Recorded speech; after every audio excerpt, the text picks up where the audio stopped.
Ya no voy a decir que es uno de los capítulos más difíciles de explicar, porque me parece que cada semana es así. Así que voy a decir, este es uno de los capítulos más difíciles de explicar de Romanos. Pero pues el Espíritu Santo lo dejó escrito por alguna razón, y el Espíritu Santo, que fue quien empujó a Pablo a escribir esta carta, es el mismo que tiene todas las respuestas. Así que vamos a pedirle a Dios que con su Espíritu Él nos enseñe. Así que vamos a orar. Padre, gracias por tu amor y por tu palabra. Señor, ayúdanos a comprenderla, a ponerla por obra. Revela a nuestro corazón las verdades que Señor, tú tienes para nosotros. No las que nos agradan, sino las que son necesarias, las que son para glorificarte, Señor. En tus manos ponemos este tiempo y nuestras vidas en el nombre de Jesús. Amén. En Semilla de Mostaza San Antonio están también viendo el libro de Romanos.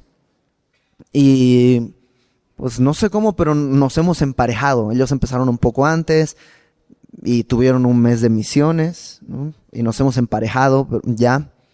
Y hoy día van a ver Romanos 7. Y es increíble cómo a veces, aunque no nos pongamos de acuerdo en qué es lo que vamos a enseñar, pareciera que hubiéramos hasta escrito la conferencia juntos. Quien va a enseñar allá y quien va a enseñar la misma porción en dos lugares distintos. Pareciera que es dictado, ¿no? Otras veces no. Esta es una de esas veces. O sea que si luego escuchas la conferencia que va a dar Lenin, porque platicamos y que vas a enseñar esto y esto y esto, órale, pues yo creo que más bien es esto y esto y esto. Entonces, uno de los dos está mal y no soy yo. No es cierto.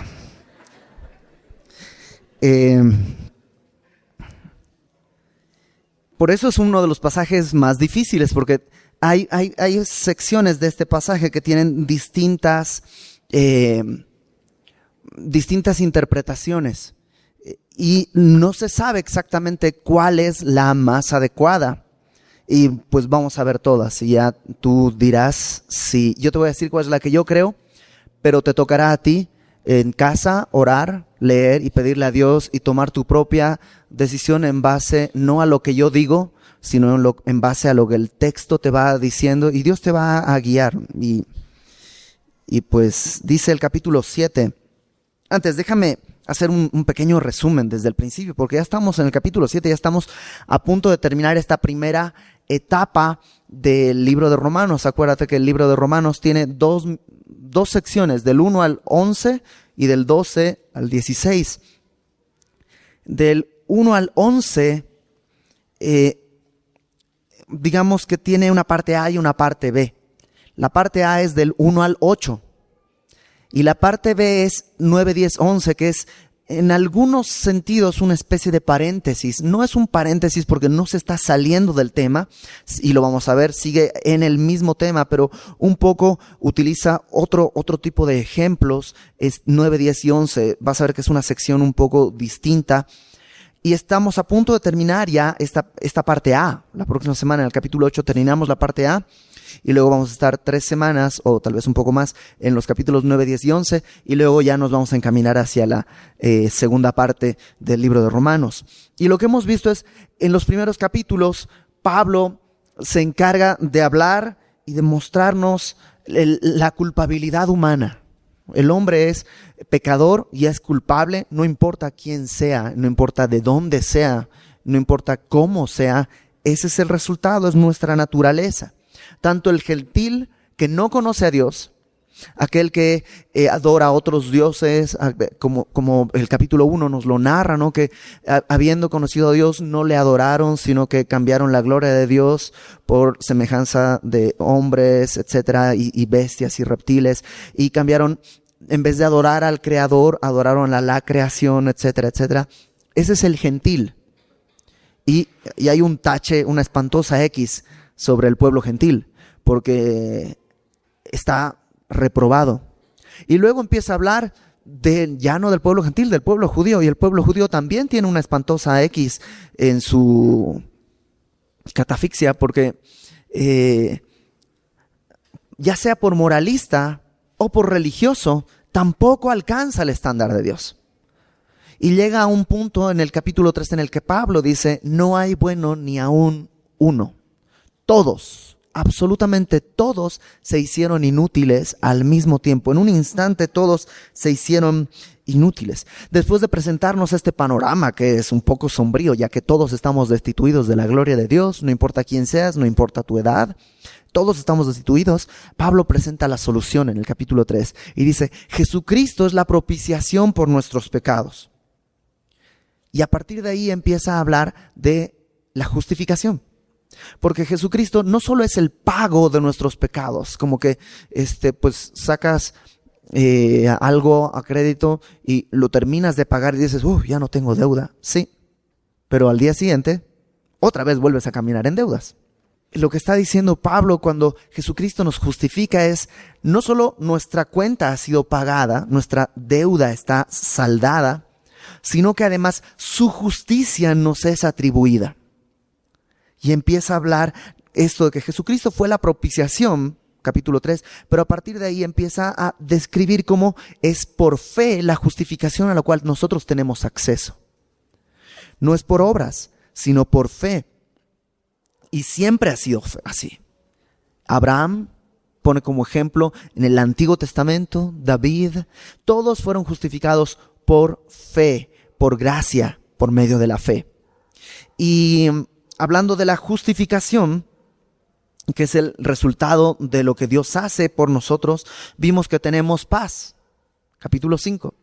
La justificación, uno de los primeros frutos que nos permite disfrutar es la paz con Dios. Dios ya no está resentido, Dios no tiene pleito con nosotros. A veces nosotros tenemos pleito con Dios porque no responde como quisiéramos, pero Dios no tiene pleito con nosotros. Eso es lo increíble. Dios no está enojado, no se saca de onda, no está sentido. Estamos en paz. No solo paz, sino la semana pasada vimos que, porque la paga del pecado es muerte. Cuando Dios tiene paz con nosotros, somos librados de esa paga. Por eso tenemos paz. Pero no solo eso, sino que además entramos en un proceso de santificación que vimos la semana pasada. Ese proceso de santificación que básicamente se puede dar porque, como lo vimos, el pecado ya no tiene poder sobre nosotros. Antes sí, antes estábamos obligados a pecar. Aunque no quisieras, tenías que pecar. Éramos esclavos del pecado. Pero ahora ya no somos esclavos del pecado. No solo la paga del pecado fue retirada, sino también el poder del pecado ha sido anulado. Y a veces tú y yo entendemos eso. Y decimos, wow, estoy en paz. Dios está en paz conmigo. Qué increíble. Mi cuenta ha sido pagada. Y no solo eso, sino que además Dios está en un proceso de santificación en mi vida. Me está santificando. Pero, ¿cómo hago para...? Porque de todos modos peco. El proceso no ha sido concluido. Como se dice por ahí, esto no se acaba hasta que se acaba, ¿no? Y nuestra graduación va vestida, como dicen por ahí, con traje de madera, ¿no? En un ataúd, y ese es nuestro desfile de graduación. Y a veces ya que tenemos paz y que tenemos esta esperanza que vimos la semana pasada, lo que no tenemos es libertad. Porque decimos, ok, está bien, ya sé qué voy a hacer. Voy a orar todos los días a las 5 de la mañana, por lo menos 30 minutos. Voy a poner mi despertador, ¿no? Pues encienda el iPod, el iPad, el iPhone, la licuadora, la tele, todo, ¿no? 5, 5, 1, 5, todo para levantarme, ¿no? Y tú dices, ¿me espías? No, nos ha pasado a todos. Y, el primer día, ¡wow!, ¿no? Segundo día, tercer día, ¡wow!, desperté con una fuerza increíble, 11:30 de la mañana. Y nos sentimos mal. Y dices, no, entonces ya sé ya sé qué voy a hacer. Voy a orar en las noches. Claro, voy a orar en las noches. Y ahí va tu plan y vas haciendo una serie de cosas. Y al final del día, siempre hay un punto en el que se quiebra. Siempre. Porque todo eso es legalismo. ¿Qué fue lo que hizo? Desde el principio es nuestra naturaleza. Los judíos tenían la ley y a la ley le empezaron a añadir un montón de cosas que según ellos eran para facilitar el cumplimiento de la ley. Por ejemplo, el día de reposo. Ok, el día de reposo, dice Dios que hay que descansar. Bueno, definamos qué es descansar. Pues descansar, no hay que caminar más de cierta distancia porque eso ya no es descanso. Ok, entonces no caminar más de cierta distancia. ¿Qué más? Si eres sastre y cargas una aguja, estás cargando material de trabajo, entonces ya no es descanso, entonces tienes que checar que tu traje no tenga ninguna aguja o no tenga ninguna... Y entonces se empezó a hacer tan complicado el día de reposo que para todo el mundo era así, ¡ay, ya va a venir el día de reposo, auxilio! Y se convirtió en algo tan pesado, tan complicado, que olvidó por completo el propósito de Dios. Y lo que Dios quería era un día que lo buscáramos a Él para siempre. Porque el día de reposo prefiguraba la venida de nuestro Señor Jesucristo. Entonces, acerca de esa libertad va a hablarnos Pablo en el capítulo 7. Una libertad porque ya no estamos sujetos a la ley. Y tú dirás, ¿cuándo estábamos sujetos a la ley? Probablemente en nuestro caso nunca, porque no somos judíos. Pero como te dije, nos ponemos esas leyes para apuntalar, ¿no? Es como que un árbol, ¿no? No sé si tú tienes árbol en casa, pero en casa de mis papás allá en Bolivia, cuando un árbol se estaba como que haciéndose así para mi pino, se estaba haciendo así como para la barda, había que apuntalarlo para que creciera para el otro lado. Y eso es lo que nosotros hacemos, solo que eso no es normal. O sea, quiere decir que no está creciendo bien. Y lo que hay que hacer es corregir el crecimiento, no ponerle un palo. Son nuestras armas para tratar de hacer lo que Dios pide, pero a nuestra manera. Y eso es legalismo. Y de eso va a hablar en el capítulo 7 Pablo. Dice, venía hablando, ¿te acuerdas de que hemos muerto en Cristo? ¿Sí? ¿Te acuerdas de eso? Venía diciendo que hemos muerto en Cristo. Voy a leerlo desde el versículo 20 del capítulo 6. Porque cuando erais esclavos del pecado, erais libres acerca de la justicia. Pero ¿qué fruto teníais de aquellas cosas de las cuales ahora os avergonzáis? Porque el fin de ellas es muerte. Mas ahora que habéis sido libertados del pecado y hechos siervos de Dios, y esto a través de la muerte en Cristo, como vimos la semana pasada, tenéis por vuestro fruto la santificación y como fin la vida eterna, porque la paga del pecado es muerte, mas la dádiva de Dios es vida eterna en Cristo Jesús, Señor nuestro. Capítulo 7, versículo 1. ¿Acaso ignoráis, hermanos? Pues hablo con los que conocen la ley. Y esta frase, con los que conocen la ley, no hace referencia a la ley de Dios. De hecho, en el texto original diría más bien como hablo con los que conocen ley, o sea, con los que saben un poco de leyes. Y no está hablando de la ley de Dios en este versículo. Pues hablo con los que conocen la ley, que la ley se enseñorea del hombre entre tanto que éste vive. Porque la mujer casada, o sea, lo primero que dice Pablo es, la ley de entrada es para los vivos. Para los muertos no cuenta. O sea, una vez que estás muerto, no tienes que pagar impuestos, no tienes que sacar tu IFE, no tienes que ir a votar, o sea, esas leyes son para los vivos. De hecho, todas las leyes, no hay leyes para muertos. Muertos por prohibido, no hay un reglamento para muertos. Las leyes son para los vivos y opera de la misma manera. Si tú te endeudaste y te mueres, podrán cobrarle a tu familia, pero a ti ya no te cobran. ¿Por qué? Porque las leyes son para los vivos. Y es lo primero que dice. La ley se enseñorea del hombre entre tanto que éste vive. Porque la mujer, y aquí pone un ejemplo. Así como te puse el ejemplo de la deuda, Pablo pone un ejemplo del matrimonio. Porque la mujer casada está sujeta por la ley al marido mientras éste vive. Pero si el marido muere, ella queda libre de la ley del marido. Así que, si en vida del marido se uniere a otro varón, será llamada adúltera. Pero si su marido muriere, es libre de esa ley, de tal manera que si se uniere a otro marido, no será adúltera. ¿Qué es lo que está diciendo? Algo muy lógico. Nos casamos hasta que la muerte nos separe. Si una mujer, en el caso que está poniendo Pablo, se une a otro varón estando su esposo vivo, es adúltera y tiene que ser apedreada. Pero si su esposo muere, ella se une a otro hombre, ya no es adúltera. ¿Por qué? Porque está libre de la ley que la aferraba a su marido. Si no te estoy dando ninguna idea, para que la lleves a cabo. Ojo, es un ejemplo, ¿no? Y este es uno de estos puntos en los que te decía que hay distintas interpretaciones. Algunos dicen, en el ejemplo de Pablo, la esposa es la iglesia, el marido, y aquí es donde se vuelve a partir, dicen unos, el marido es la ley.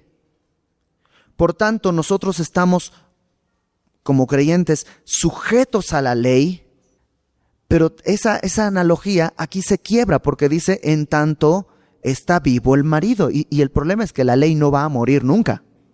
La ley no muere, pero hay una enorme cantidad de grandes expositores y de grandes teólogos y de grandes predicadores que entienden este principio así, que supón que tu esposo es perfecto.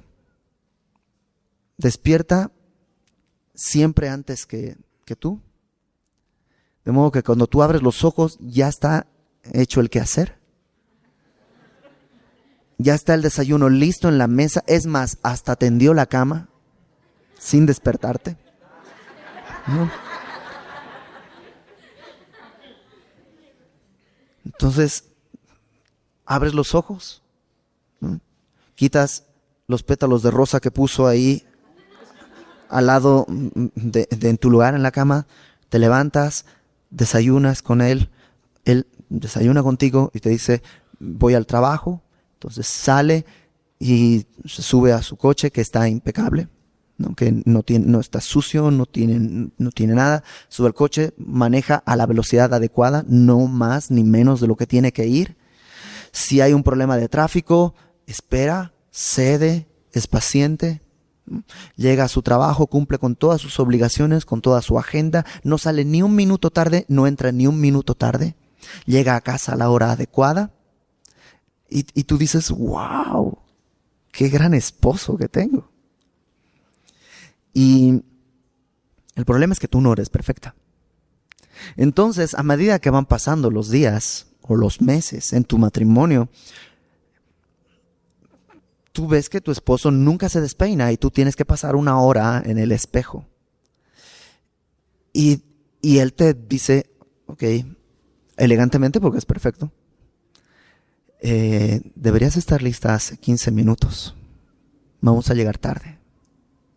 Y empiezas a sentir esa presión. Hasta que dices, ya sé qué voy a hacer. Menos mal que estuve en la prédica que dio Ibert. Porque para librarme de él, para estar libre de él, pues le voy a poner cianuro en el postre. Pero resulta que su sistema de defensa es perfecto, entonces el cianuro no le hace nada, ni ningún otro veneno. Entonces no puede morir jamás. Entonces, ¿cuál es la razón? Tú dices, ya sé, la que tiene que morir soy yo.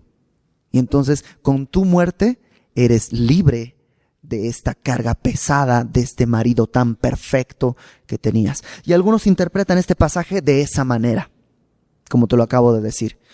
A lo mejor un poco más serio, pero es ese mismo principio. Otros dicen, no, realmente el marido no es la ley. Porque dice que está por ley sujeta al marido, entonces la ley está aparte. El marido es la antigua naturaleza que fue crucificada en Cristo.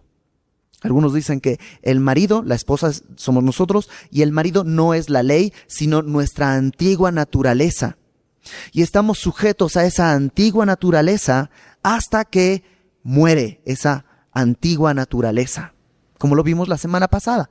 ¿Te acuerdas? El viejo hombre está destruido en la cruz, crucificado, clavado, inútil.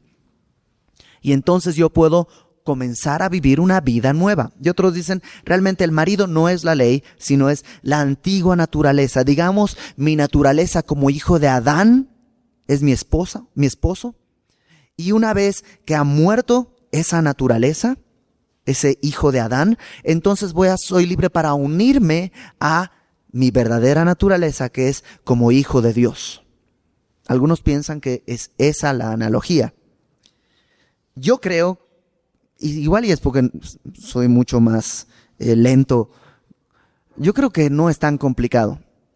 Yo creo que lo que Pablo está tratando de explicarnos simplemente es, miren, la ley funciona solo para los vivos. Por ejemplo, cuando te casas, solo te casas hasta que la muerte te separe. Entonces ya se murió, eres libre y te puedes casar y no hay problema. No es ilegal y no está mal delante de Dios. Entonces yo creo que lo que está tratando Pablo de explicar no es si tú eres la ley o el marido o la esposa, sino simplemente que hay un principio muy sencillo. La ley opera para quienes están vivos. ¿Por qué te hago toda esta explicación? Porque vas a encontrarte, y te digo, buenas predicaciones de pastores con buena doctrina, de grandes predicadores. Uno de ellos, Lenin. Y hoy día platicábamos y decía, pero yo no estoy de acuerdo. Pero está bien, tienes derecho a estar equivocado. Yo no tengo problemas con eso. Pero Lenin sí piensa esto, de que nosotros somos la esposa. Yo creo que es más sencillo. Pero está bien, tú también tienes derecho a estar equivocado. No, no es cierto. No hay forma de resolver esto. Podríamos discutir eternamente, ¿no? Y lo peor que puede suceder es en confrontarte con alguien por una cuestión así, porque eso sí está fuera de lugar por completo. Entonces, ok, como ustedes están aquí, pues les voy a contar mi lado de la historia y les voy a también narrar cómo se interpreta en otros púlpitos, por decirlo así. Versículo 4. Entonces Pablo establece este principio. La ley es para los vivos y no para los muertos. Verso 4. Así también vosotros, hermanos míos, habéis muerto a la ley mediante el cuerpo de Cristo. Eso fue lo que nos dijo en el capítulo 6, versículo 5. Porque si fuimos plantados juntamente con él en la semejanza de su muerte, así también lo seremos en la de su resurrección. Entonces, nosotros, hermanos míos, hemos muerto a la ley mediante el cuerpo de Cristo. Cristo murió en su cuerpo para pagar el precio de nuestros pecados. Nosotros morimos con él. Lo vimos la semana pasada. No solo es nuestro sustituto, sino también nuestro representante. ¿Para qué? ¿Cuál es el propósito por el cual hemos muerto? Dice, para que seáis de otro, del que resucitó de los muertos. ¿Quién es este otro que resucitó de los muertos? Jesucristo. Y ahí me dice algo más. Versículo 4 al final. A fin de que llevemos fruto para Dios. O sea, en la muerte de Cristo, nosotros quedamos libres de la ley. Pero no para estar ahí abandonados, sino para unirnos a Jesucristo. Y unidos a Jesucristo tenemos un propósito, llevar fruto para Dios. Versículos 5 y 6 va a hacer un contraste con este propósito que nos está presentando, porque dice, porque mientras estábamos en la carne, o sea, es decir, antes de Cristo, las pasiones pecaminosas que eran por la ley obraban en nuestros miembros llevando fruto para muerte. Esa frase es medio complicada de traducir. Dice, mientras estábamos en la carne, las pasiones pecaminosas, estos deseos desordenados, dice que eran por la ley. ¿A qué se refiere que eran por la ley? ¿Será que la ley nos los ponía? Lo va a explicar un poquito más adelante. Simplemente otra forma de traducirlo sería, estas pasiones pecaminosas a través de la ley obraban en nuestros miembros llevando fruto para muerte. Ahorita vamos a explicar eso en el versículo 7. Cómo es que a través de la ley obraban en nuestros miembros llevando fruto para muerte. Pero ahora estamos libres de la ley por haber muerto para aquella ley en que estábamos sujetos. De modo que sirvamos bajo el régimen nuevo del Espíritu y no bajo el régimen viejo de la letra. Antes de Cristo, dice Pablo en los primeros versículos, en el versículo 4, que el propósito era unirnos a Cristo para que llevemos fruto para Dios. Porque antes de Cristo el fruto era distinto. Antes de Cristo, nuestras pasiones usaban la ley para dar muerte. Ahorita lo vamos a explicar en el versículo 7. Pero con la muerte de Cristo, en la que nosotros estamos identificados, hemos sido llevados a un nuevo régimen. Dice régimen del Espíritu. Ahora, ojo, la ley no ha cambiado. ¿Quién ha cambiado? Nosotros. La ley no cambia, la ley es perfecta. Cielos y tierra pasarán, pero su ley permanece para siempre. Y eso está de pasta a pasta en toda la Biblia. Entonces, no es que, porque a veces has oído decir, ¿no? Bueno, antes estábamos sujetos a la ley, pero el día de hoy ya pasó la ley, estamos en la era de la gracia. No, la ley no pasa. Pero nosotros somos llevados no a una nueva ley, sino a un nuevo régimen. Al régimen del Espíritu, no al de la letra. ¿A qué se refiere? Antes, la ley te decía, tienes que orar 3 veces al día. Entonces tú dices, sí tengo que orar, ¿no? Despertador, alarma, tengo que orar. Tienes que ir a la iglesia. Sí, cierto, entrégale tu vida al Señor. Ya le entregué mi vida al Señor. Ok, ahora tienes que ir a la iglesia. Porque si no vas a la iglesia, estás mal. Ok, tengo que ir a la iglesia. Y tienes que discipularte. Ok, sí, tengo que disipularme, está bien, claro que sí. Y tienes que dejar eso, y dejar esto, y dejar el cigarro, y deja esto, y deja, y haz. Eso es la ley. Y a veces llevamos así nuestro cristianismo. Pero dice que hemos sido llevados a un nuevo régimen, que no es de letra, que es del Espíritu. Y entonces dice, el Espíritu es el que en nosotros produce esas cosas. Y el Espíritu es el que te mueve a orar, no la ley. Y el Espíritu es el que te lleva a ir a la iglesia, no la ley. No es que tengo que ir a la iglesia, es que la neta no me quiero perder la iglesia. Si hay un tengo, pero es interno. Como tengo que ir al concierto de Paul McCartney, ¿no? Que se mueve en tus entrañas, ¿no? Pero nadie me obliga. Nadie me obliga. Y así el Espíritu por dentro está haciendo esta obra. Dice en Hebreos capítulo 10 que es una promesa, que es una cita de Jeremías. Que Dios escribiría la ley en nuestros corazones. Ya no en tablas de piedra. Ya no tengo que discipularme, sino que la neta quiero conocer a Dios, quiero discipularme. Y todos los discipulados que encuentre. Ya no tengo que dejar de fumar, la neta, pues ya no quiero fumar, ya no quiero tomar, ya no quiero decir groserías, ya no quiero. Por eso cuando te dicen, es que los cristianos no los dejan hacer, ese no es el cristianismo que la Biblia enseña. Porque el cristianismo que la Biblia enseña habla de libertad. Libertad que no tienen aquellos que no pueden dejar de voltear a ver una chica, no pueden dejar de ir a ver ciertas películas, no pueden dejar de escuchar ciertas cosas, no pueden dejar de hacer ciertas cosas. Esa libertad a nosotros se nos ha otorgado. Y ahora tenemos libertad para hacer lo bueno. Y va desde mucho más. Puedes hacer esto en casa, yo te doy solo los primeros y tú haz la tarea en tu casa. El Antiguo Testamento dice, por ejemplo, y toma los 10 mandamientos. Ama a Dios por sobre todas las cosas, ¿no? No tengas otros dioses delante de ti y no hagas imagen de nada que está en los cielos, ni en la tierra, ni debajo de la tierra. Esa es la ley. Oh. Mientras que a partir de Cristo lo que dice es, Dios es tu Padre. Y puedes orar y decir, Padre nuestro que estás en el cielo. La ley me impone un respeto so pena de muerte. que no está mal porque es real. Pero Cristo me dice, es tu papá. Y puedes decirle, Abba Padre. Y lo vas a respetar porque es tu papá. El Antiguo Testamento, los 10 mandamientos te dicen, no tomes el nombre de Dios en vano.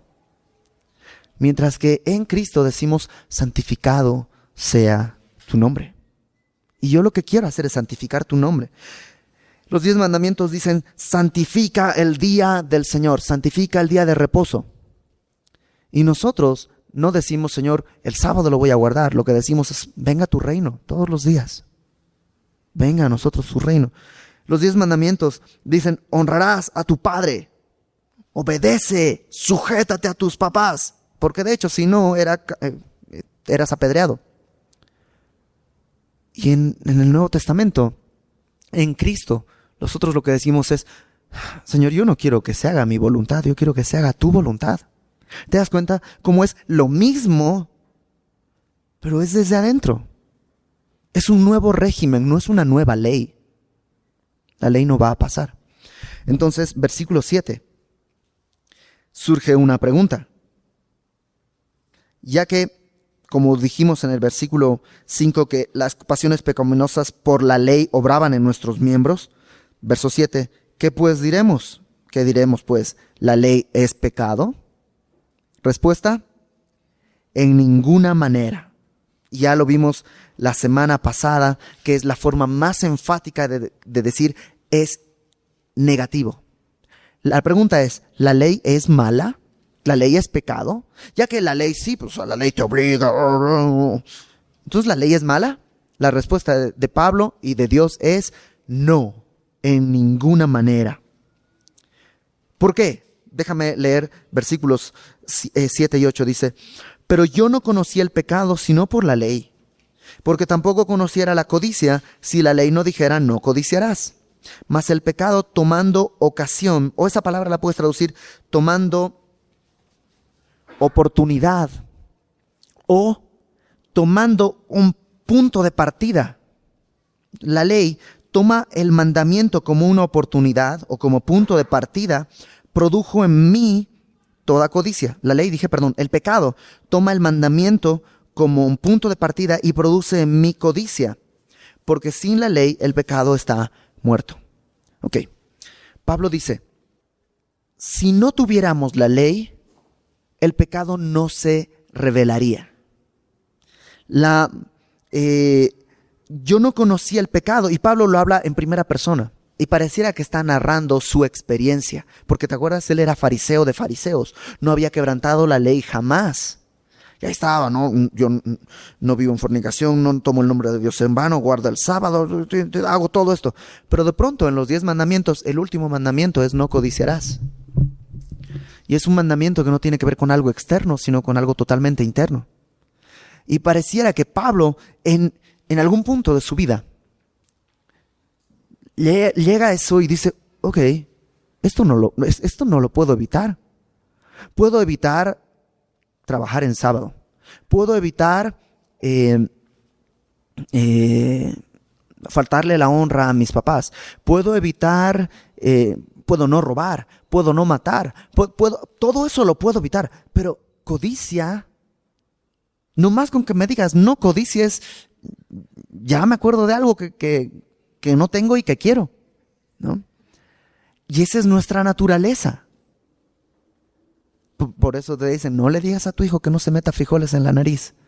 Porque ¿qué es lo primero que va a hacer? Meterse un frijol en la nariz, ¿no? Y así somos todos. No pisa el césped. 50 kilómetros por hora, velocidad máxima. Ok, 51. Que no se note, pero sí. Y está en nuestra naturaleza. Y eso es lo que está diciendo Pablo. Yo no conocí el pecado sino por la ley, porque tampoco conociera la codicia si la ley no dijera, no codiciarás. Mas el pecado, tomando punto de partida por el mandamiento, produjo en mí codicia. O sea, escuchó Pablo, no codiciarás, y empezó a codiciar, porque sin la ley el pecado está muerto. Verso 9. Y yo sin la ley vivía en un tiempo, o sea, está diciendo, antes de que conociera la ley, la neta no me preocupaba. Y es verdad. Un montón de cosas que antes no sabías que eran malas y las hacías. Y cuando te dijeron, no lo hagas, entonces empieza un deseo. Oh, tengo que hacerlo. Y antes podías hacerlo o no, a veces sí, a veces no, te daba lo mismo. Pero cuando te dicen no, es como un fuego interno por violar la norma. Y eso está en nuestra naturaleza. Dice, yo sin ley vivía en un tiempo, pero venido el mandamiento, el pecado revivió y yo morí. Y hallé que el mismo mandamiento que era para vida, porque el mandamiento no estaba mal, el mandamiento era correcto, el mandamiento era bueno. Una y otra vez en la ley, en los primeros 5 libros de la Biblia, vemos que Dios dice, pongo delante de ti la bendición y la maldición. Elige la bendición. El que haga estas cosas, por ellas vivirá. El que encontrará abundancia, encontrará paz. Hay grandes bendiciones en los mandamientos. Pero dice Pablo, el mandamiento es malo, es bueno, pero lo que era vida para mí, me resultó para muerte. Porque el pecado, tomando ocasión, misma palabra, tomando como punto de partida, el mandamiento, o como oportunidad, el mandamiento, me engañó. Y no es que me engañó en el sentido de que me estafó, literalmente es me sedujo. El pecado, cuando, por decirlo así, ve el mandamiento, se para en el mandamiento para seducirnos. Y entonces morimos, nos mata. De manera que, verso 12, la ley a la verdad es santa y el mandamiento santo, justo y bueno. La pregunta era, ¿la ley es pecado? La respuesta es no, la ley es buena, es santa, es justa y es buena. Pero hay un problema, el pecado. El pecado toma eso, el pecado que está en mí, toma la ley como trampolín para pecar y me mata. Versículo 13. Luego, aquí hace otra pregunta, Pablo. Ok, ya entendí. La ley es buena. Está bien. Lo que es bueno vino a ser muerte para mí. Es decir, ¿la ley es buena? Sí. Pero aunque sea buena, es lo que me mató. Y Pablo contesta, en ninguna manera. No te mató la ley, sino que el pecado, para mostrarse pecado, produjo en mí la muerte por medio de lo que es bueno, a fin de que por el mandamiento el pecado llegase a ser sobremanera pecaminoso. O sea, la ley es buena. Y alguien diría por ahí, pero si produce en mí eso, o sea, si el mandamiento está produciendo que el pecado me agarre del cuello, ¿no estaríamos mejor sin ley? ¿No te parece un razonamiento lógico? O sea, si la ley es lo que hace que yo peque, ¿no será que entonces mejor pues quitemos la ley y así? No, porque así tendríamos ignorancia, pero seguiríamos en pecado. Porque la ley no está produciendo el pecado en mí.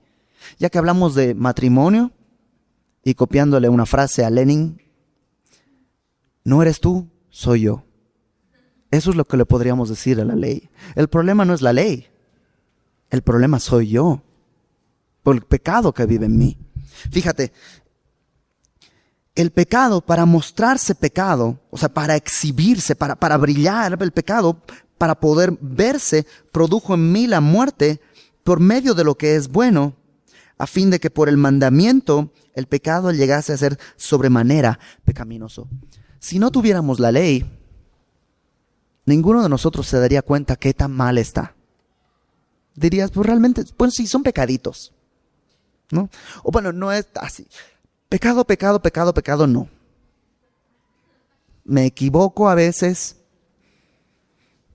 Pues, no siempre digo la verdad, pero no es que mienta, ¿no? Y esa es nuestra naturaleza. Y por eso la ley entra y la ley es como un contraste. Es un fondo blanco y nosotros decimos, oye, pues como los comerciales de Ariel, ¿no? Dices, mi playera blanca, hasta que aparece el que la acaban de lavar y dices, híjole, no, pues, se nota que está bien percudida. Así es nuestra vida. Si no fuera por la ley, no nos daríamos cuenta de qué tan pecaminoso es el pecado. Versículo 14. Porque sabemos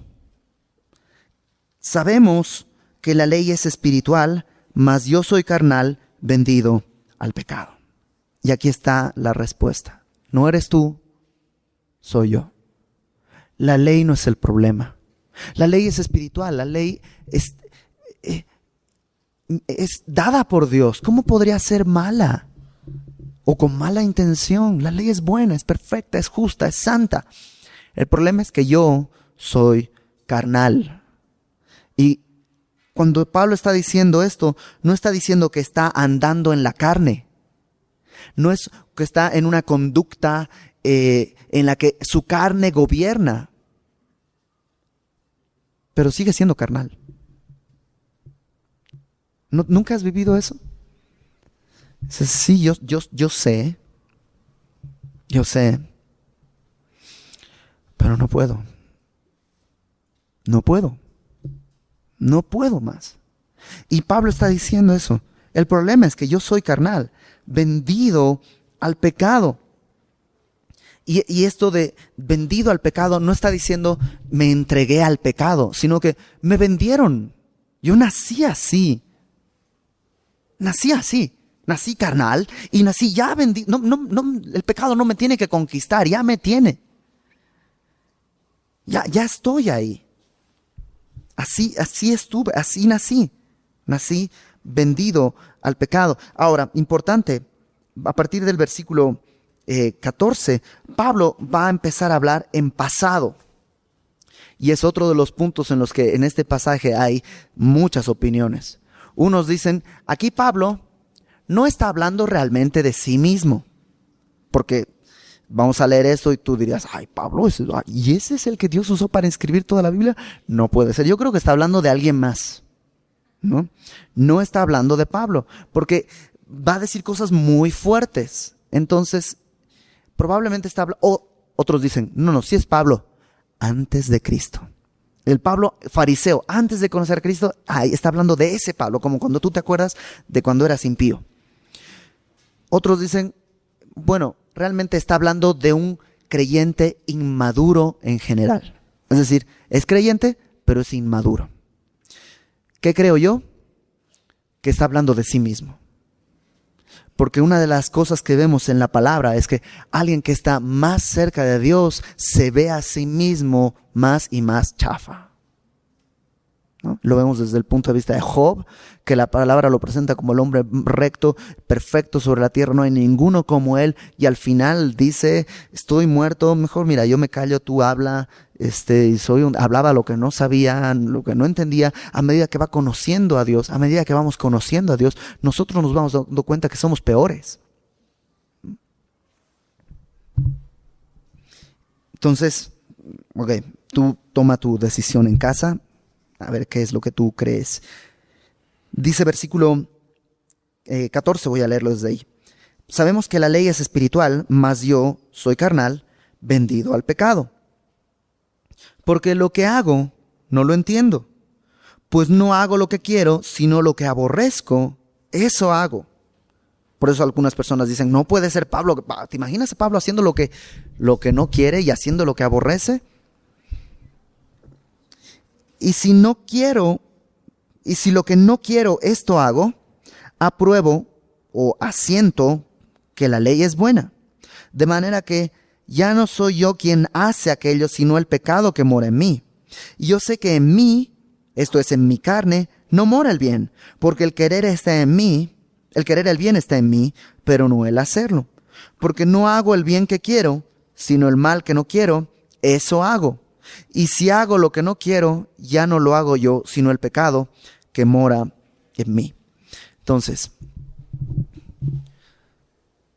antes de Cristo, Pablo, fariseo, creía que era lo mejor. Creía que era el más grande de todos, impecable, infalible. Pero con Cristo se da cuenta de que, la neta, estoy bien chafa. Hay una guerra en mí. Lo que no quiero hacer, eso hago. Y lo que quiero hacer, eso no hago. ¿No te pasa? Quiero levantarme a orar. Y te quedas dormido, y te quedas dormido, y te quedas dormido. Pero ¿qué tal si hay algo que no es de Dios? Tu cuerpo sólido, ¡pum!, despierta. Es un reflejo, ¿no? Entonces, aquellos que dicen que no es Pablo, yo creo que no han visto un espejo, porque todos peleamos con esto.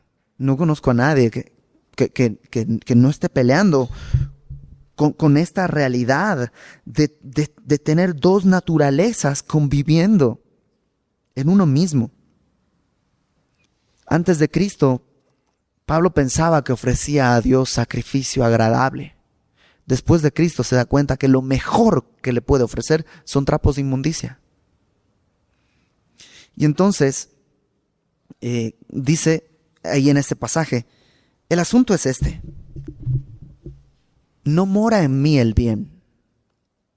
Por tanto, versículo 20, si hago lo que no quiero, ya no lo hago yo, sino el pecado que mora en mí. Y tú dirás, pero entonces no se está como quitando la culpa. No, pues no soy yo, es el pecado que mora en mí. Y a veces nosotros hacemos eso, pero no es lo que Pablo está haciendo. Porque Pablo en todo este pasaje tiene una disconformidad. Está sacado de onda con eso. Todos tenemos pecado, pero no todos estamos chocados con nuestro pecado. O con todos nuestros pecados. ¿No te ha pasado que dices, ay, sí, pues sí está mal, ¿no? Pero, pues sí, pero no pasa nada. ¿No te ha pasado eso, que en ciertas cosas tu corazón se ha endurecido un poco? Mientras que en otras sí. De pronto tú dices, es que le contesté mal. Y te dicen, pero se lo merecía. Sí, puede ser, pero no inventes, le contesté mal. Chale, ¿por qué? Y ahí te das de golpes y lloras y dices, no pasa nada. No, o sea, tranquilo, no pasa nada, pero tú sabes que hiciste mal y dices, oh, ¿por qué? Esa es la diferencia entre un cerdo y un hijo pródigo. Los dos pueden estar en el lodo de vez en cuando, pero el cerdo se siente en casa, mientras que el hijo pródigo sabe que tiene un hogar y un padre que lo espera. Entonces, Pablo no está excusándose para que tú y yo digamos, bueno, pues así soy yo, ni modo. De todos modos, no soy yo el que peca, sino el pecado que está en mí. Si no has entendido que ese inquilino incómodo lo quieres sacar, se vuelve a meter siempre. Pero le pones todo tipo de chapas, le cierras todas las ventanas y se va a meter por la chimenea y cierras la chimenea y haces todo cada semana distinto para que no se meta. Siempre se va a meter, pero estás peleado y dices, no quiero que entre. Si no has llegado a ese punto, todavía no has llegado al entendimiento del evangelio. A lo mejor eres un cerdo, viviendo en la casa, pensando que eres hombre. Pero tarde o temprano vas a correr al chiquero, porque esa es la naturaleza. En cambio, si el día de hoy tú estás en el chiquero, pero dices, yo no quiero esto. El padre estaba esperando para cuando regresara el hijo. Y no tenía ni una palabra de reproche. Había estado esperando y tenía listo el anillo, el abrigo y el becerro.